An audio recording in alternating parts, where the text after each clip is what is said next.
Assalamualaikum warahmatullahi wabarakatuh. Selamat datang lagi di channel YouTube saya. Pada video kali ini saya kembali akan membahas materi UP maupun pretest PPG untuk tahun 2022 berdasarkan kisi-kisi yang ada dan juga berdasarkan pengalaman ketika saya mengikuti UP tahun 2020. Nah, sahabat guru, baik yang sedang menunggu untuk mengikuti seleksi akademik ataupun pretest PPG dan juga bagi peserta PPG yang nantinya akan ikut UP dan juga untuk para retaker tahun 2021,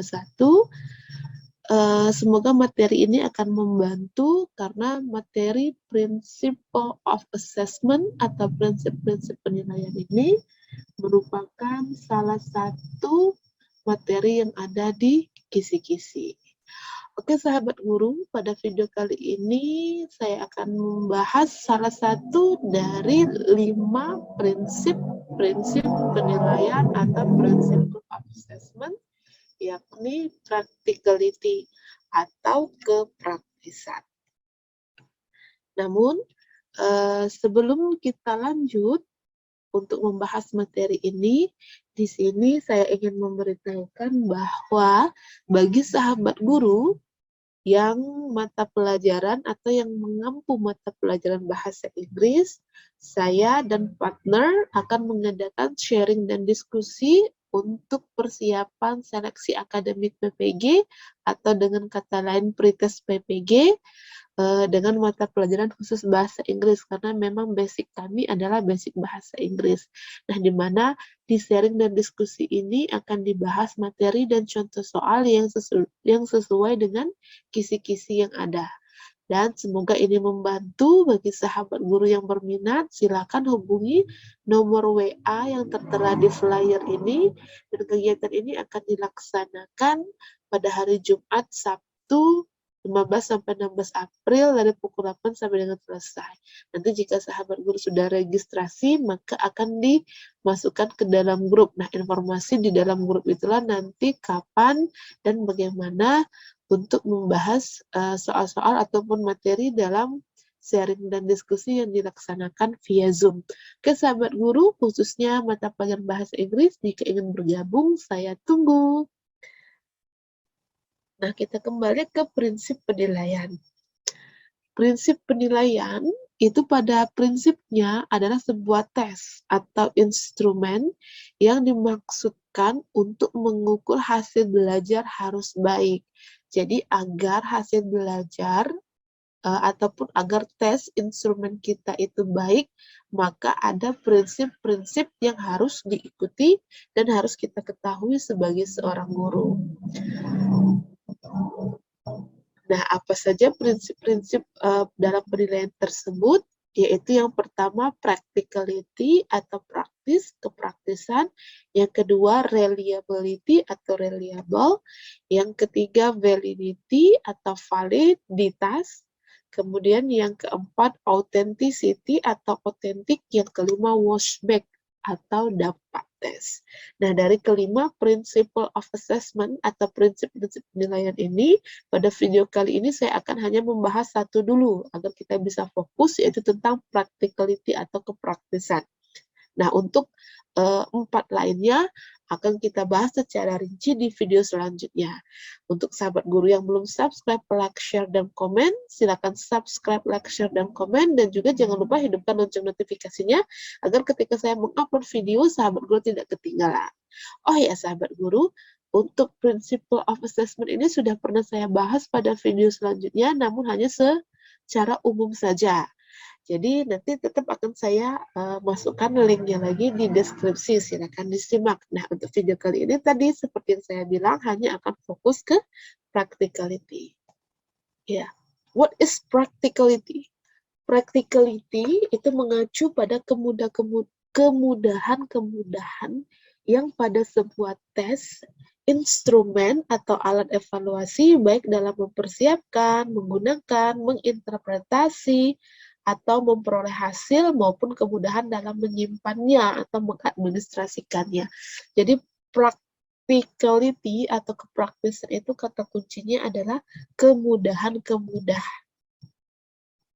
Practicality juga oleh Bahman dan Padmer itu didefinisikan sebagai hubungan atau relationship between available resources for the test, hubungan antara sumber yang tersedia untuk tes, contohnya sumber daya manusianya, kemudian materinya, kemudian time, waktu, dan lain-lain. Mohon maaf, itu ada salah ketikan, yaitu time-nya bukan to me. Dan resources will be required in the design. Jadi tes-tes yang akan menjadi syarat atau yang dibutuhkan dalam penggunaan tes tersebut. Nah, bagaimana kita mengetahui bahwa tes ataupun instrumen tes kita itu practicality atau praktis? Maka di sini ada rumusnya, yaitu sumber yang tersedia itu dibagi dengan sumber yang diminta atau sumber yang dibutuhkan. Nah, sahabat guru, ini hanya sebagai tambahan informasi saja. Biasanya kalau kita dalam melaksanakan penelitian ataupun penelitian untuk skripsi, biasanya tes-tes instrumen kita harus memenuhi prinsip penilaian ini. Nah, salah satunya practicality. Nah, untuk rumusnya seperti ini, biasanya kalau kita dalam mengolah data tes kita, biasanya kita menggunakan aplikasi. Namun ini saya gambarkan sedikit saja ya, bagaimana yang dikatakan practicality atau praktis. Nah, untuk mengetahui dia practical atau tidak, maka hasil dari sumber yang tersedia dibagi dengan sumber yang dibutuhkan, itu jika koefisiennya lebih dari sama dengan 1, maka tesnya itu disebut praktis atau praktikal. Sedangkan kebalikannya, jika koefisiennya kurang dari atau sama dengan 1, maka dia kurang praktis atau tidak praktis. Ini hanya sebagai tambahan informasi saja. Kita lanjutkan. Nah, menurut Brown itu mendefinisikan practicality itu dalam 4 hal. Yang pertama cost, yaitu biaya. Yang kedua time, yakni waktu. Yang ketiga administration atau dalam pengadministrasiannya. Kemudian yang keempat scoring atau evaluation. Kita akan bahas satu persatu. Nah, yang pertama cost atau biaya. Cost atau biaya should not too expensive to conduct. Jadi tes yang dilaksanakan itu jangan terlalu mahal untuk dilaksanakan. And then the cost for the test has to stay within the budget. Jadi biaya yang dibutuhkan untuk melaksanakan tes tersebut harus sesuai dengan budget.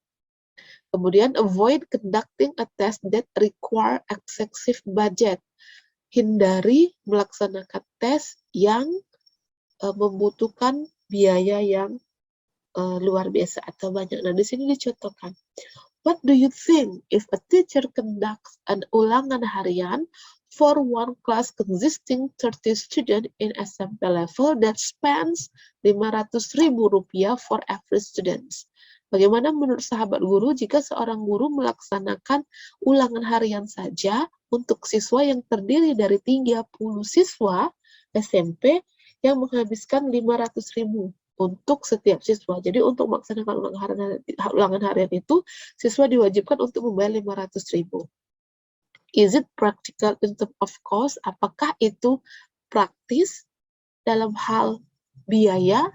Saya rasa tidak. Kenapa? Karena konteksnya di sini ulangan harian. Yang biasanya kalau saya sendiri ulangan harian itu kita buat soal, kita print soal, palingan untuk siswa itu mengganti uang fotokopi ulangan harian tersebut. Jadi harus dipertimbangkan lagi how much, berapa banyak biaya yang harus dikeluarkan oleh siswa untuk mengikuti suatu tes tersebut. Bukan hanya untuk siswa, tapi bagi guru juga harus mempertimbangkan biayanya.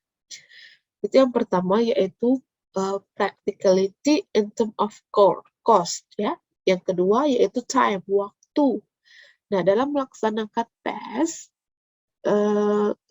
the time of the test should stay within appropriate time. Jadi waktunya harus sesuai dengan waktu yang ditetapkan. Kemudian, the test should not too be long or too short. Jadi tesnya jangan terlalu panjang atau terlalu pendek, karena ini juga akan berpengaruh kepada waktu. Jika terlalu panjang, waktu juga yang dibutuhkan lebih panjang. Jika sebenarnya terlalu pendek atau terlalu sedikit, maka siswa terkesan seadanya saja menyelesaikan tes tersebut. Nah, di sini diilustrasikan, what do you think if a teacher wants to conduct a test of a language proficiency that will take a student 10 hours to complete? Jadi menurut sahabat guru, bagaimana nih ketika ada seorang guru ingin melaksanakan suatu tes language keahliannya yang membutuhkan 10 jam untuk menyelesaikan tes tersebut? Is that practical in terms of time? Apakah itu praktis dalam hal waktu? Walaupun menurut saya di sini contohnya agak berlebihan, karena 10 jam untuk untuk menyelesaikan tes language proficiency untuk satu siswa. I don't think it is practical. Karena selain waktunya yang terlalu panjang, efek dari waktu yang terlalu panjang itu pun terjadi baik untuk siswa maupun untuk guru. Terlalu panjang 10 jam, ya. Kita saja dalam melaksanakan tes, saya rasa ataupun dalam mengajar saja tidak menghabiskan waktu sampai 10 jam. Yang ketiga yaitu administration atau dalam pengadministrasiannya. The test should not to be complicated or complex to conduct. Jadi tesnya jangan terlalu rumit, complicated, ya, kompleks untuk dilaksanakan. Kemudian the test should be quite simple to administer. Tesnya itu harus mudah atau sederhana untuk diadministrasikan. Contohnya di sini, what do you think if a teacher in remote area who his or her student know nothing about computer conducts a test which requires the test taker to at least know how to interact with the computer in order to be able to complete the test. Jadi di sini gambarannya ada seorang guru ingin melaksanakan tes untuk siswanya yang ada di remote area atau area yang terisolasi, ya, yang tidak tahu sedikit pun tentang komputer, dan gurunya mengadakan tes yang membutuhkan siswanya itu paling tidak tahu bagaimana cara berinteraksi dengan komputer agar siswanya bisa menyelesaikan tes tersebut. How can, ya, bagaimana siswanya bisa berinteraksi dengan komputer sedangkan they know nothing, dia tidak tahu apa-apa tentang komputer. Jadi itu juga harus harus dipertimbangkan. Jadi dalam pelaksanaannya itu administrasinya juga harus menjadi pertimbangan, sehingga tes itu kalau kejadiannya seperti ini mungkin hasilnya tidak akan terlalu tidak akan terlalu maksimal untuk siswa. Mungkin siswa bisa menjawab soal tersebut, tetapi karena harus interaksi dengan komputer, di mana siswanya tidak tahu sama sekali tentang komputer, maka hasilnya tidak akan maksimal. Is it practical in terms of administration? Apakah itu praktis dalam hal administrasinya? I don't think so. Oke, next. Kita lanjutkan yang terakhir, yaitu scoring atau evaluation. The scoring or evaluation process should fit into the time allocation. Mohon maaf, ada salah tulis lagi, time. Jadi, proses evaluasi atau proses penilaiannya itu harus sesuai dengan alokasi waktu. A test should be accompanied with scoring rubrics, key answer, and so on to make it easy to score or evaluate.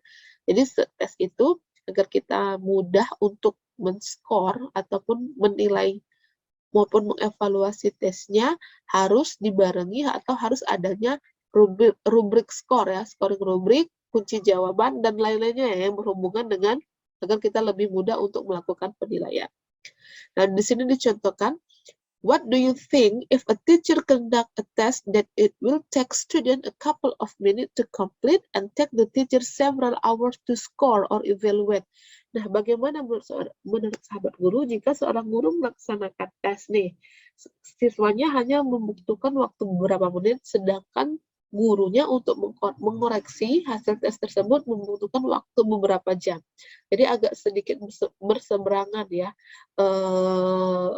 terkait practicality dalam scoring. Mungkin soalnya sedikit, tetapi kok gurunya membutuhkan waktu yang lebih banyak daripada siswanya. Sehingga ini harus menjadi juga pertimbangan. Is it practical in terms of scoring or evaluation? Again, I don't think so.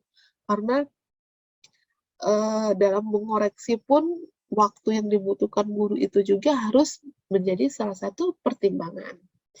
Oke, sahabat guru, sudah 4 hal yang harus diperhatikan dalam practicality ataupun harus menghadirkan kepraktisan untuk prinsip penilaian, yaitu yang pertama tadi ada cost, biaya, yang kedua ada time, waktu, yang ketiga ada administration, dalam pengadministrasiannya, yang keempat ada scoring atau evaluation. Demikian saja video saya kali ini. Jangan lupa nanti akan saya upload lagi untuk principle of assessment bagian yang selanjutnya, yang kedua sampai yang kelima. So, sahabat guru, saya ingatkan lagi yang belum subscribe, like, share, dan komen, silakan subscribe, like, share, dan komen, dan hidupkan lonceng notifikasinya. Terima kasih sudah menonton, semoga bermanfaat. Wassalamualaikum warahmatullahi wabarakatuh.